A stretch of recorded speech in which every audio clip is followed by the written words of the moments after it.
Dr. Caldwell, I've seen a couple of your videos in the past, and one of them I thought was interesting that you said every cancer can be cured in 2 to 6 weeks. Can you talk a little bit more about that, and what are some of the ways that that's possible? In my experience, every cancer can be cured in 2 to 16 weeks. Some cancers can be cured in minutes because every doctor in the world that's in office for 20 years or longer knows cases of spontaneous healing. There's even a book out called Spontaneous Healing by a guy I really don't like, and just stating that there are cases of spontaneous healing. That means if it's possible, we just have to find a way to access this. That's number one. So we all know about these. It also happened very often when people go to Lourdes or to these religious places, and it's not really the place that cures them, it's the expectation and the way to that place that cures them.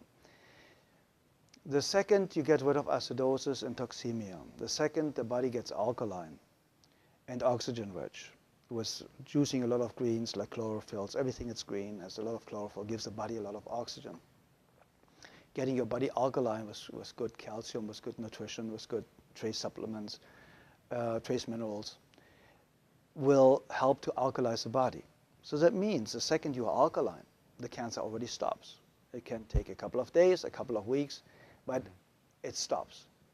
You get the body to a healing pH level, which the pH scale goes from 0 to 14, so 7 is neutral, and you need to be slightly alkaline. 7.36 is ideal. But in the healing phase, you should go up to 7.5. It's a little bit over-alkalizing the system. A great friend of mine, Dr. Martin in Germany, is using oxygen more step therapy, for example, where you take the blood out, get ionized oxygen, and you lead the blood back in. And you do this 12 times, and you have basically brand new blood like a newborn baby. So you already eliminated the lack of oxygen. You see the blood coming out looks like black. They put the oxygen in and it becomes pink. And it's like legal doping. You get it and you feel so energized and you're so vital.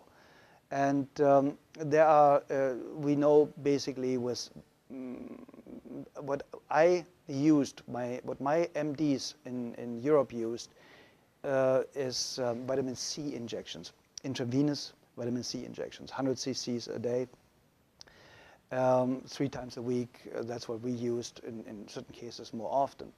And very often, believe it or not, in my personal experience, the tumors or the cancerous growth was basically gone within a couple of days.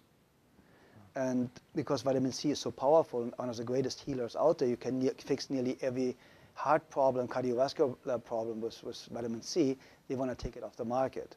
So it's going to become a prescription medication, and then it's synthetic and will not work anymore, like vitamin E. Vitamin E basically helps you to cure very easy and fast blood pressure problems in any way, shape, or form. That's why they made a study with artificially created vitamin E, chemical created vitamin E. Said, see, it doesn't work. No, of course not. Chemicals don't work. Nature works. If nature creates a problem, nature creates a solution. Very simple and easy. If it didn't exist 100 years ago, you don't need it today. It's very, very simple. And when you want to help somebody to educate themselves, to eliminate his or her own cancer really, really fast, I would basically start instantly with a vegan diet or with a raw food diet. My friend Paul Nissan is one of the greatest raw food chefs. He has fantastic books out there about raw food, so it's accessible for a couple of bucks, how to do it. He has free videos all over his website. And I would go instantly on a raw food diet. I would go make sure, if I don't have a very rare kidney disease, to drink a gallon of water a day with half a teaspoon of sea salt in it a day, because we need salt for every body function. We need electricity. And this electricity can only be produced with enough salt, basically. So if you have a lack of salt, you have a blood pressure problem. See, and we're not supposed to have salt, though, too, especially if we have high blood pressure. That's what we're told. Okay, it's the opposite. The problem is they are talking about table salt. Very often, table salt is 1/3 glass, 1/3 sand, and 1/3 salt. So the glass or the sand is scratching the arteries, and they start to bleed. So now cholesterol goes there to stop it from, make you survive, to stop it from bleeding, so that you don't bleed to death internally.